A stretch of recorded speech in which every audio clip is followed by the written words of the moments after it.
আপনাদেরকে theoretical class থেকে আমি মোহাম্মদ আবু আলী ফলাদা পরিষদ।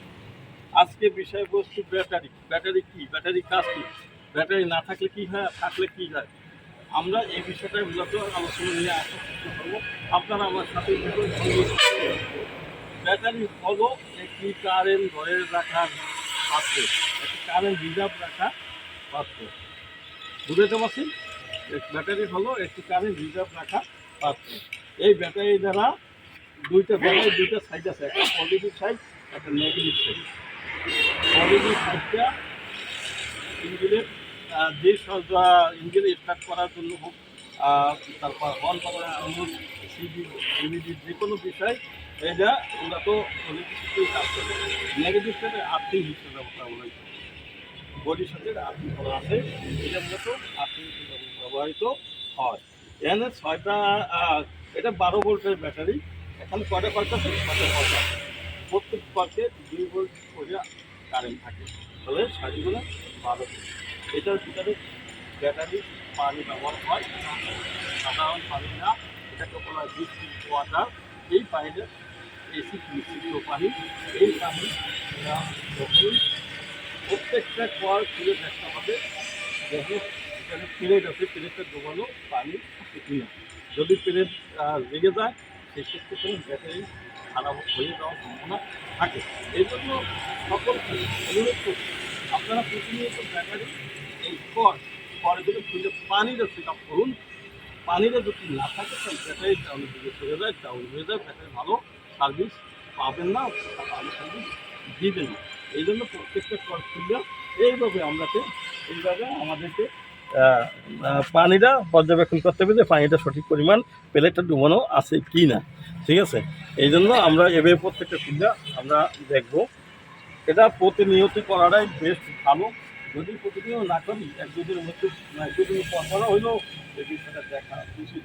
এবং এই ব্যাটারির এটাকে বলা হয় টার্মিনাল। এই এই টার্মিনাল লিস্টিক এবং এটা কিন্তু টার্মিনাল, এটা লুজ কালেকশন থাকলে গাড়ির সাথে নাও নিতে পারে, যদি না কারেন্ট পাবে না। এই জন্য এইটাকে ট্রাই দিয়ে ভালোভাবে ট্রাই করে লাগাই, বলটা ভালোভাবে লাগাই দেবো। এই যেন লুজ কালেকশন না থাকে, লুজ কালেকশন থাকলে গাড়ি স্টার্ট নিবে না। ঠিক আছে, এই ব্যাটারিটা 12 ভোল্টের ব্যাটারি, প্রত্যেকটা পার্ট আলাদা হবে। আমরা একটা কল খোলা যদি মনে করি সম্পূর্ণ পানির দেখা হয়ে গেছে, তাহলে আমরা ভুল করবো। এই বিষয়টা করা একেবারেই যাবে না। এই জায়গায় আমাদের দেখার সাথে বোঝার সাথে প্রত্যেকটা কল মানে প্রত্যেকটা পার্ট আলাদা আলাদা। একটা কল খুললে আমি একটা পার্টের ভিতরে যা আছে তাই দেখতে পাবো, কিন্তু সবগুলো করলে সবগুলো পার্টের ভিতরে কী আছে সেটাই বলতে পারবো। কারণ এই পার্টের পানি এই পার্টের পানি তোমরাও দিতে পারে। সেই কারণে আমরা প্রত্যেকটা পরই আমাদের দিলে পানির পরিমাণটা আমাকে নির্ণয় করতে হবে, দেখে নিতে হবে পরিমিত আছে কি না। ঠিক আছে, ব্যাটারি দুটো সাইড আগেও বলছি, নেগেটিভ সাইডটা আর্থিংয়ের জন্য পজিটিভ চলমান কারেন্ট সাপ্লাই। ঠিক আছে, নেগেটিভটা কেন ব্যবহার করে? নেগেটিভটা ব্যবহার করে কারেন্টের ভারসাম্যটা রক্ষা করার জন্য। মাইল কখনো কমে যায়, তার মানে তাতে ইলেকট্রিক ফাংশনে দেওয়া জটিলতা তৈরি হয়, তখন বিভিন্ন রকম ফাংশন ড্যামেজ হওয়ার সম্ভাবনা থাকে। এই জন্য নেগেটিভ সাইডটা মূলত এই ভারসাম্যটাকে রক্ষা করে। একটা ধারাবাহিক যদি অতিরিক্ত কোনো কারেন্ট সাপ্লাই হয়, তখন নেগেটিভ দিয়ে বডির সাথে ছেড়ে দেয়, তখন অতিরিক্ত কোনো প্রেশার ইঞ্জিনের উপরে বা ইঞ্জিনের কোনো ইলেকট্রিক ফাংশনের উপরে তখনই আসে না। আজকে এই ব্যাটারি নিয়ে যে আলোচনা করলাম, আপনারা সুন্দরভাবে যদি একটু পর্যবেক্ষণ বোঝার চেষ্টা করেন, অবশ্যই আপনারা উপকৃত থাকেন। আপনি নিজেকে একটু অন্যদিকে একটা সুযোগ করে দেন। আজকে এই বিষয় থেকে আমি বিদায় নিচ্ছি।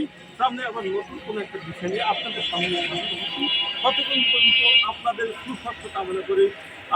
আপনারা ভালো থাকুন, সুস্থ থাকুন। আল্লাহ হাফেজ। লাইক সাবস্ক্রাইব করে দিন, আপনি নিজে উপকৃত হন, অন্যকে উপকৃত করুন।